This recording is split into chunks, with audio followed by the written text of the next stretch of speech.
It's major history again, and I'm departing from my normal commentary on history or current events and delve a little bit into social commentary. I don't know if you're aware of it, but there's been a big controversy, almost a scandal, relating to the recent BAFTA awards in England. Those of you who don't know, BAFTA is the United Kingdom equivalent of the Academy Awards.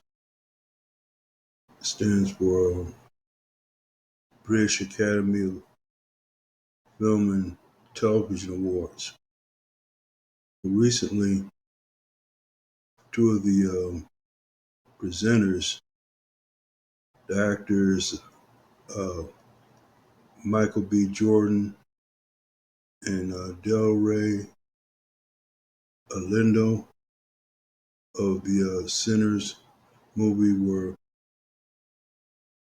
presenting awards to some of the nominees.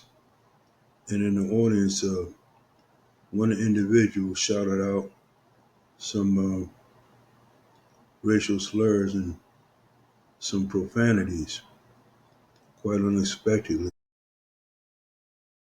And later it was disclosed that this individual has Tourette's syndrome, which causes involuntary outbursts, verbal outbursts, sometimes involving disturbing or graphic language. Okay. I reviewed the video, and I would like to give my perspective on it. I don't know that much about Tourette's syndrome or the background of this individual who happens to be white. Mr. Davidson, I believe it is. I know very little bit about either one of them to render a judgment. Therefore, I'm not going to rush to any type of conclusions as to his culpability for shouting out these racial slurs. As I said, I have very little knowledge of Mr. Davidson. What I do feel I should really address is the way the BAFTA Academy dealt with that situation. Number one, if this man has a history of making these surprising and unexpected outbursts, I mean, why was he seated in a prominent place close to the stage where everybody can hear him? Well, why wasn't he placed somewhere where he wouldn't cause any type of disturbance?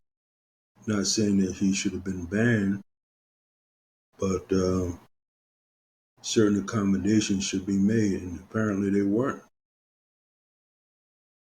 And also, in the aftermath of this outburst of his, where racial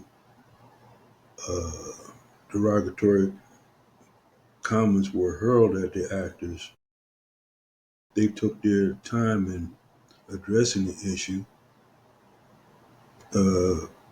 and to add insult to injury after this incident was over, at the host said, well, I hope nobody might have been offended. Of course they were offended.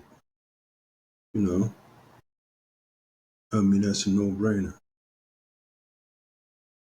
And also, Mr. Davidson has yet to publicly acknowledge his uh, outburst, involuntary as it may have been, and acknowledge his responsibility and apologize to the individuals it was targeted. But I'm not here to cast darts at Mr. Davidson because overall responsibility lies with the academy and how they handled or didn't handle that situation. Because it speaks to, and I have to call it like I said, it speaks to institutional racism, where this individual is accorded all types of privileges, and the black actors, their feelings are not taken into account, and the repercussions of it has yet to be addressed. So if I was Mr. Michael B. Jordan or Mr. Lindo, I would say that our concerns have not been addressed, and pending that, I would just refuse to attend any of those type of award ceremonies in the future, because they have not really fully come to grips with the mistakes that were made uh, prior and after that ceremony. As many individuals has pointed out, this was not a live event. It was pre-recorded. And those comments, those racial slurs or comments could have been edited out way ahead of time that show was broadcast, and apparently they weren't. And that this is entirely inexcusable. To me it is, and most other fair-minded people, I would say. It's a reasonable expectation that these comments should not have been aired. And as far as I know, they have yet to come to grips with their errors in that regard. So in conclusion, my feeling is this. As long as you're in Mr. Charlie's house, you're subject to second-class treatment, regardless of your alleged VIP status.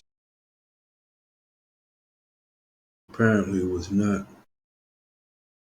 given at all to these famous black actors. So that's my take on the BAFTA situation, and I would appreciate your comments. And if you would care to subscribe and